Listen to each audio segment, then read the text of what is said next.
AFL semi-finals are upon us. A massive game this Saturday with the GWS Giants taking on the Brisbane Lions to book a place in a prelim next weekend against Geelong.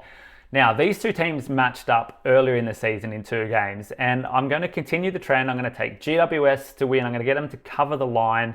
I think the total will go over, as is a trend in finals footy, and I'm going to get Harry Himmelberg to get 25 or more disposals in this one.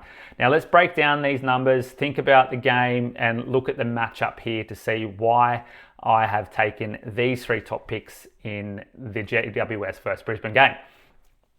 Now, as I said, they last weekend GWS had a really great effort against the Swans, but just couldn't hold on in crunch time when the game was on the line. And that is against a really good Sydney opponent.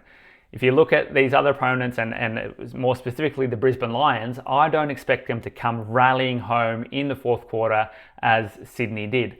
And that boils down to a couple of things. So in the 4th quarter this season, the Brisbane Lions have the last 4 games in the 4th quarter, so it's a really recent trend, have allowed their opponents to kick 17 goals to just 7 of their own in the last 4 quarters.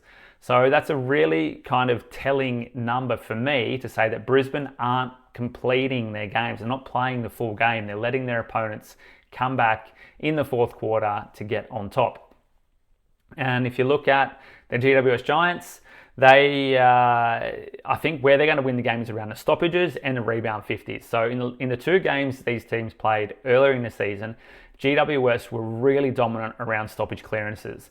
They have a really strong midfield and strong big men that can just kind of clear out that space, get the ball out, and then get running. They have really good handball efficiency. They like to run the ball and rebound.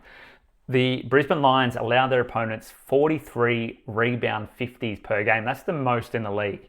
So you can expect the GWS Giants to get the ball in their defensive half and then rebound forward for those 50s. And that's why I like Himmelberg to get 25 plus disposals. He went over that number in the first game of that these 2 teams played early in the season. And Brisbane going to just keep pushing that ball in. He'll lick it up at the back. They'll have that outlet passes and then push forward for the rebound 50s. So these narratives just all run in my head here. I think that's what's going to happen. As I said, in the game against Sydney, the GWS, in the 2 previous games played this season, the Giants were dominant in a few different areas. And again, the late efforts, especially in that round 22 game, coming from a 15-point deficit in the 4th quarter, to mow down the Lions and claim the victory. So all these things is pushing Lions, bad 4th quarters, Giants pushing through, having the run game, having that rebound 50 is going to, for me, push them over the Lions in this one. Let's see if there's anything else that is important to think about. The over is hit in 6 of 8 regular season games between these 2, and the winning margin has stayed pretty close. So between 1 and 39 in 5 of 9 matchups. So what do you guys think? Are the Giants going to win? Will Brisbane fade in the 4th quarter? Or will it be Brisbane that meet Geelong in a prelim next weekend? Interesting. Have a great weekend. Enjoy your footy. Don't forget to comment. Tell us what you think. Like, subscribe, share, follow, all of that jazz. And have a great weekend.